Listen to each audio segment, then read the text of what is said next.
అయ్యప్ప స్వామి నామస్మరణతో ఇప్పుడు శబరిమల మారుమోగిపోతుంది. లక్షలాది మంది భక్తులతో శబరిమల అయ్యప్ప దేవాలయం కిటకిటలాడుతోంది. అయితే లక్షలాదిగా అక్కడికి తరలి వెళ్లే అయ్యప్ప మాలధారులు ఆ స్వామివారిని దర్శించుకోవాలంటే ఖచ్చితంగా శబరిమలలోని 18 మెట్లను ముందు ఎక్కాల్సిందే. అది కూడా 41 రోజుల పాటు అత్యంత నిష్ఠతో దీక్ష చేసి తలపై ఇరుముడి పెట్టుకొని శబరిమల 18 మెట్లు ఎక్కితేనే ఆ అయ్యప్ప స్వామి దర్శన భాగ్యం కలుగుతుంది అని నమ్ముతుంటారు. అంతేకాక వారి దీక్షకు ఫలితం కూడా లభిస్తుంది అని భావిస్తారు. ఈ నేపథ్యంలో అయ్యప్ప స్వామి ఆలయంలో 18 మెట్లు ఎందుకు ఉన్నాయి? ఈ 18కి అయ్యప్ప స్వామికి ఉన్న సంబంధం ఏంటి? ఒక్కో మెట్టుకు ఉన్నటువంటి ప్రాధాన్యత ఏంటి? ఆ 18 మెట్లను ఏ పేర్లతో పిలుస్తారో వంటి వివరాలను ఇప్పుడు సవివరంగా తెలుసుకుందాం. ఇక అంతకంటే ముందు శబరిమల ఆలయ చరిత్ర ఒకసారి చూస్తే హిందూ మత విశ్వాసం ప్రకారం రామాయణ కాలంతో ముడిపడి ఉంది.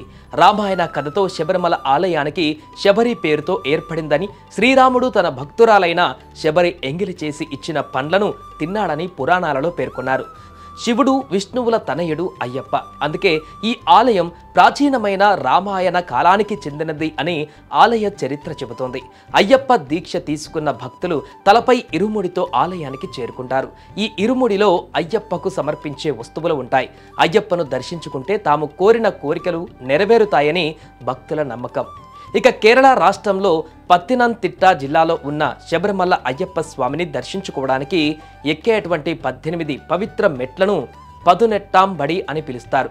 ఈ 18 మెట్లకు హిందూ పురాణాలలో ఆధ్యాత్మిక సాధనలో అత్యంత విశిష్టమైనటువంటి స్థానం కలదు. మండల దీక్ష చేపట్టి ఇరుముడి ధరించిన భక్తులు మాత్రమే ఈ మెట్లను అధిరోహించడానికి వీలుంటుంది. ఈ 18 మెట్లు మానవుడు దైవత్వాన్ని చేరుకోవడానికి అనుసరించవలసిన ఆధ్యాత్మిక మార్గాన్ని సూచిస్తాయని భక్తుల విశ్వాసం. ఇక ఇందులో తొలి 5 మెట్లు 1 నుంచి 5 వరకు వాటి ప్రాముఖ్యత చూస్తే శబరిమల 18 మెట్లలో ఈ తొలి 5 మెట్లు పంచేంద్రియాలకు సంకేతం. కళ్ళు, చెవులు, ముక్కు, నాలుక, చర్మం అని.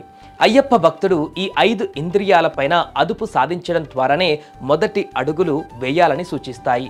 ఇక ఆ తర్వాత 8 మెట్లు అంటే 6వ మెట్టు నుంచి 13వ మెట్టు వరకు. ఇవి అష్ట రాగాలు అంటే 8 రకాల దుర్గుణాలు లేదా అష్ట మదాలకు సంకేతం. అవేంటంటే కామం, క్రోధం, లోభం, మోహం, మదం, అసూయ, డాంబికం, అహంకారం.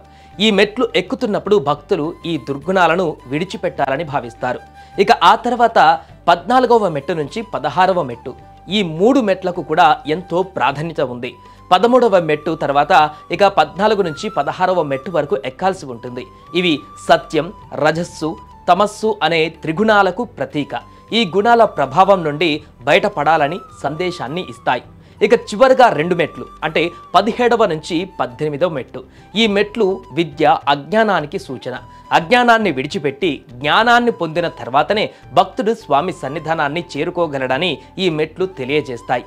ఇలా శబరిమల 18 మెట్లు ఎక్కడం అనేది భక్తుడు తనలో ఉన్నటువంటి దుర్గుణాలు, లోపాలను అధిగమించి పరిపూర్ణతను సాధించడానికి చేసే కఠినమైన ప్రయాణంగా భావిస్తారు.